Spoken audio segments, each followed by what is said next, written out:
para entrar, que vamos a hablar sobre la Asamblea Constituyente, de las cosas que se tienen que hablar para ir al referéndum, para votar sobre las bases militares extranjeras y también sobre eliminar el financiamiento estatal para partidos políticos. El 16 de noviembre se votará por estas tres preguntas. ¿Qué pasará con la Asamblea Constituyente? ¿Cree viable que se aceptarán todas estas votaciones, que sabemos que son tres?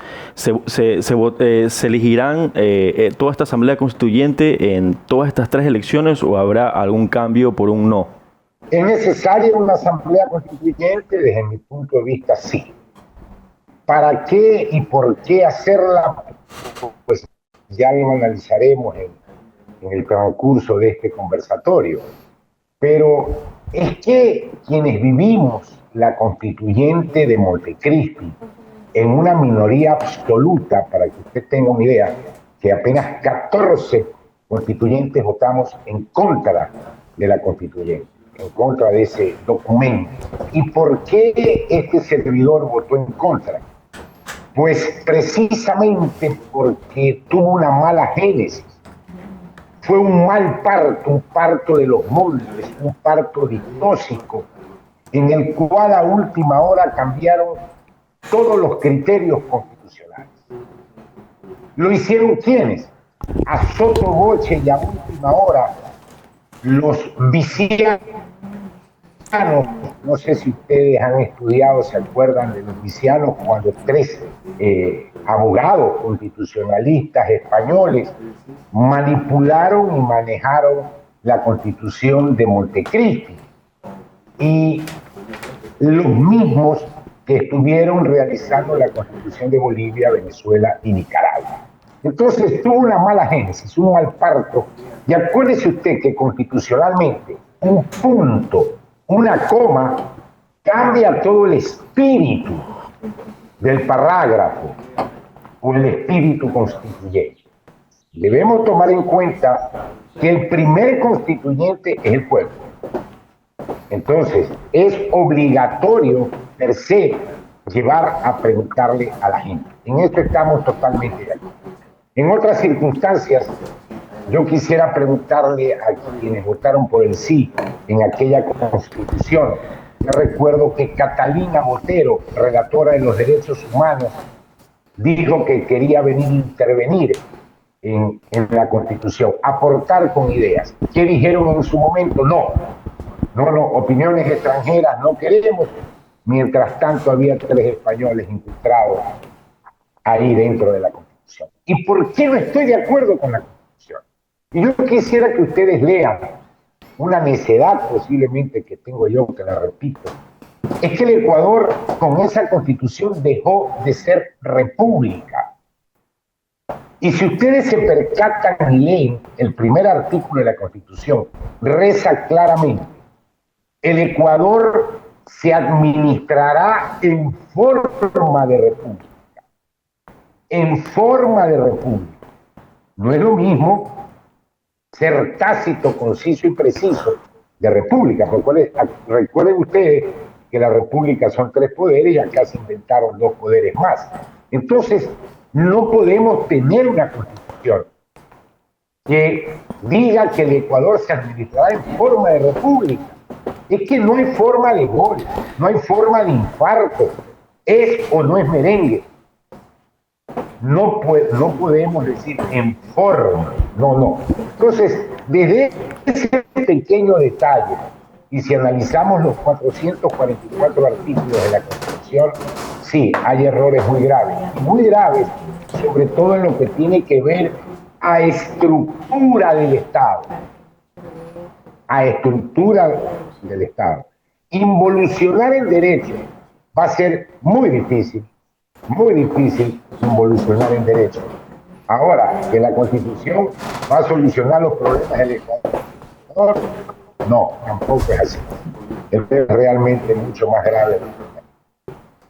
Y dice que no va a ir en una forma de república, cree un estado de federalismo para el Ecuador. No me comprendió. No.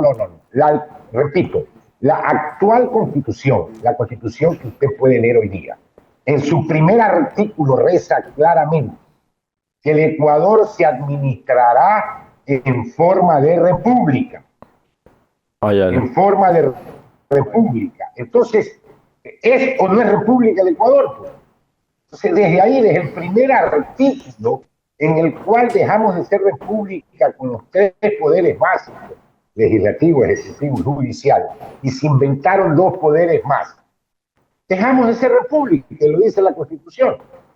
Entonces, en estas circunstancias debemos hacer un análisis mucho más cuerdo de una nueva Constitución, muchísima más democrática y sin un hiperpresidencialismo, que es lo que tenemos hoy día. Jeremy. Y en ese contexto, quisiera preguntarle cuáles serían, digamos, que esa conformación del Estado ecuatoriano. Yo entiendo que lo primero sería, por lo que usted ha dicho, volver a ser una república en el sentido de tener los tres poderes establecidos y sacar esos dos intentos de, no sé, instituciones ahí, apéndice que quedaron.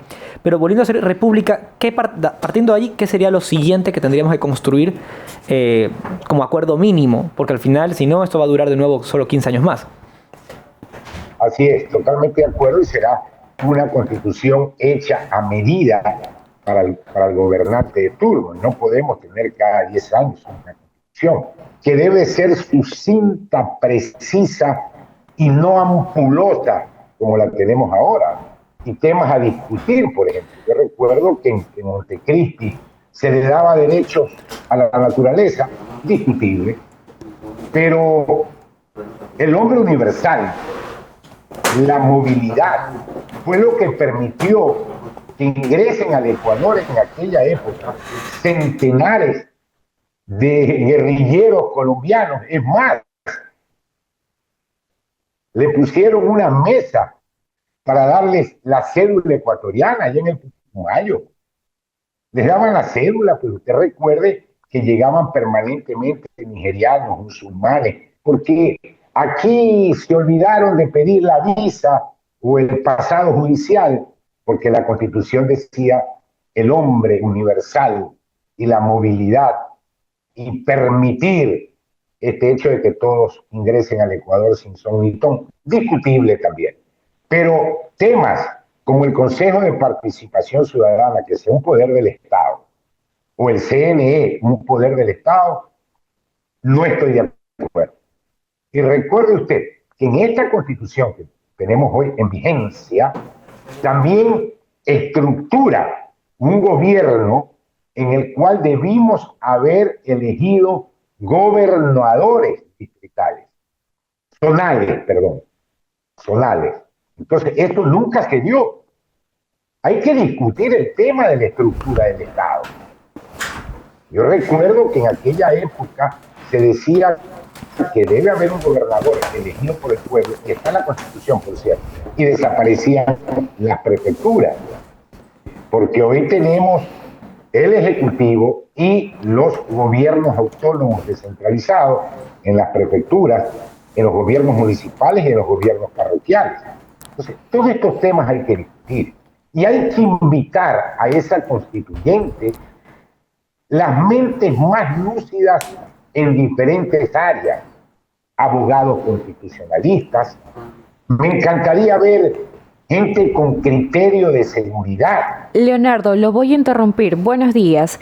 Precisamente mi pregunta va a eso, que si bien es cierto, una constituyente, el hecho de tener una nueva, que se renueva, puede beneficiarle muchísimo al país, así como también puede ser un arma de doble filo. ¿Por qué? Porque puede estar una buena intención detrás de eso, pero también quiénes la van a escribir, quiénes van a aprobar esos textos. Entonces, ¿qué se necesita para que las personas que lo vayan a hacer sean seleccionadas correctamente en base a sus méritos, en base a que realmente puedan causar un cambio positivo en el país? ¿Cómo debe ser el correcto procedimiento? Y también al momento de votar, ¿no? Que de pronto los ciudadanos puedan escoger a estas personas. ¿Cómo sería el proceso ideal versus el real?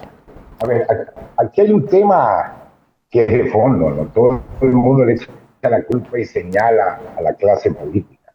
¿Y por qué no señalan al sufragante? ¿Acaso que él no lo votó? Es que ahí empieza el problema.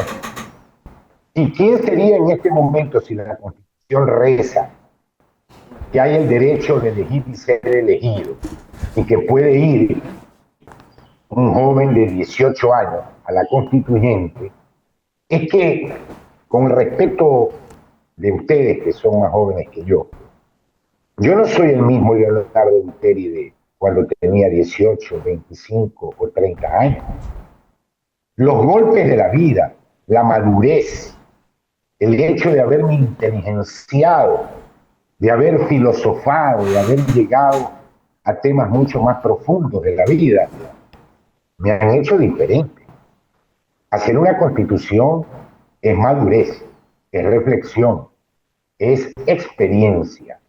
Y ahí viene la responsabilidad de los partidos políticos, ojo con esto, que presenten candidatos con la suficiente valía prosapia de gente culta, inteligente y especializada en las ramas que requiere la Constitución.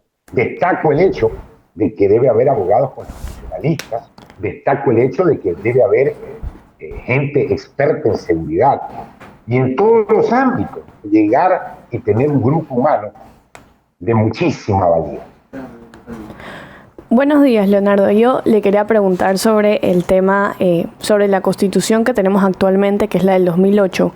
¿Usted cree que a lo mejor dentro de la Constitución que tenemos actual le hemos dado mucha apertura a los grupos, por ejemplo, al grupo de la CONAIE, que esto ha permitido que ellos sean un grupo que demanda muchas cosas, como lo está haciendo actualmente en el tema del paro?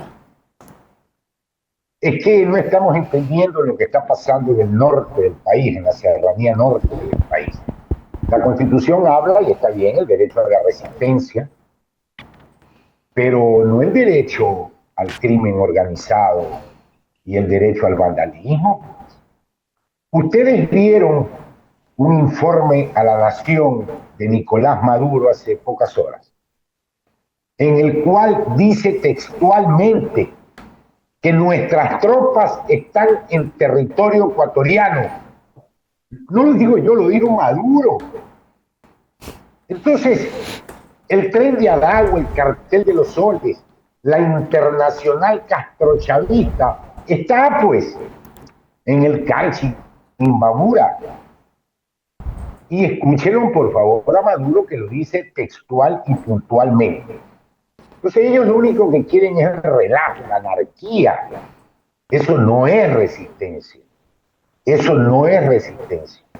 Por lo tanto, debemos tener una constitución que guarde sindéresis con el respeto a los demás. Vea, hay una regla de oro filosófica, política, social. No hagas a otro lo que no te gusta que te hagan a ti. Entonces eso es una regla de oro. Pues yo quiero transportar mis alimentos, quiero transportar combustible, medicina, y me tienes las vías cerradas. Entonces, vámonos respetando, y quien debe hacernos respetar es el Estado ecuatoriano a través de una constitución. Claro, por supuesto, ya son 42 millones de dólares perdidos por este paro nacional y también para el sector florícola, también como $1 millón por día. Pero regresando al tema anterior de la Asamblea Constituyente, decía que la Asamblea Constituyente no solucionaría los problemas del Ecuador, o sea, no sería los problemas eficaces inmediatamente. ¿Qué solución se puede plantear ahora el gobierno para poder solucionar todos estos problemas que tiene? No, es que una constitución no es una panacea. No es que le va a curar todos los males. Claro. Entonces, ahí se necesita un gobierno que fomente la inversión extranjera, que dé seguridad y sobre todo que tenga conciencia social. Quien le habla es un hombre de derecha, de pensamiento, porque quienes ahora dicen que no hay ideología, yo no pienso igual que ellos. Ideología viene de ideas. Y yo soy un hombre de pensamiento liberal.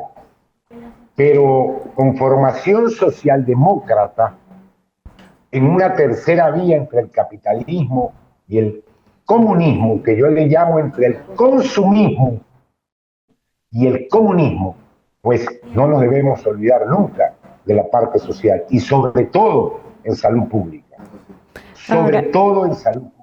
Leonardo, vamos justamente con eso. ¿Qué debe tener esta nueva constituyente en caso de que se apruebe, de que gane el sí, que todos los procesos sean favorables para esta nueva constituyente? Hablemos de salud, siendo usted un expertise en esta área, teniendo también experiencia en el sector público.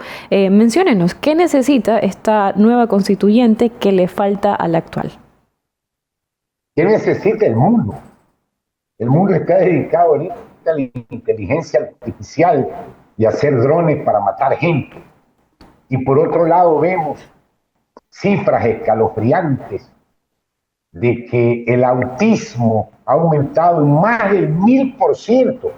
Escuche, más del 1000% ha aumentado el autismo. Y no nos dedicamos a investigar por qué ha aumentado el autismo en el 1000%, y estamos dejando a libre albedrío de conspiranoicos que le echan la culpa a una serie de disparates. Entonces, es el mundo y el Ecuador lo propio.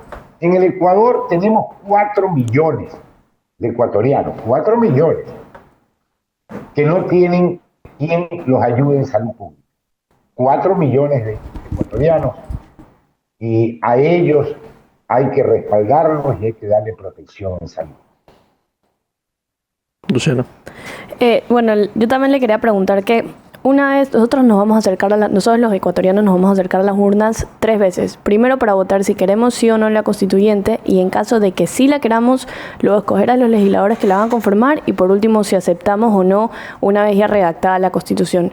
Pero no hay una forma o sea, ¿qué ocurre si nosotros votamos que no estamos de acuerdo? ¿Se reforma algún articulado o simplemente se anula todo el proceso que se ha llevado? No, pues, y depende de qué pasa con las otras preguntas. Depende de qué pasa con las otras 3 preguntas. Cambiaría específicamente la voluntad de esas preguntas, ¿no? Pero sí es necesario una constituyente. Es riesgosa. Hoy el gobierno nacional tiene una gran ventaja de que no tiene oposición, y eso hay que aprovecharlo para hacer una constitución moderna, aperturista y con profundo criterio social. No hay oposición porque quien debería ser la oposición a este gobierno está totalmente desprestigiada.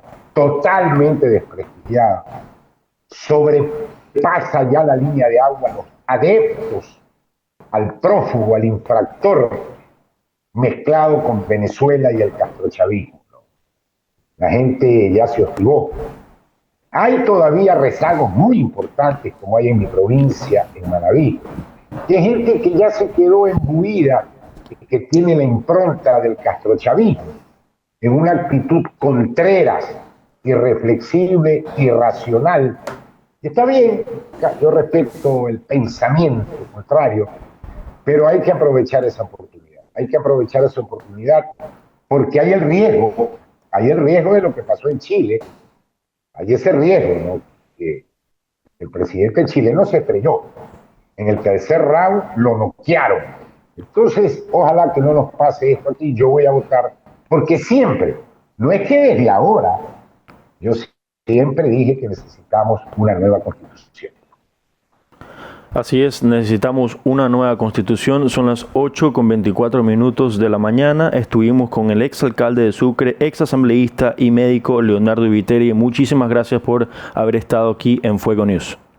Muchas gracias. Gracias a ustedes. Salud y buenos días. Buenos días. Muchas gracias. Amén. Definitivamente bastantes opiniones que nos deja el entrevistado. Él mencionó que el gobierno actual no tiene oposición.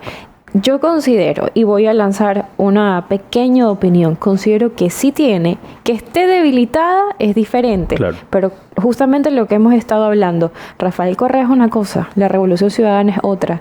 Él puede de aquí a mañana crear otro partido político y va a regresar con fuerza. Solamente es cuestión de que cambie fichas, que ya lo está haciendo. Luisa González no va por la reelección, al menos de la presidencia de ese partido, pero mientras el presidente vitalicio siga siendo Rafael Correa, pues habrá oposición.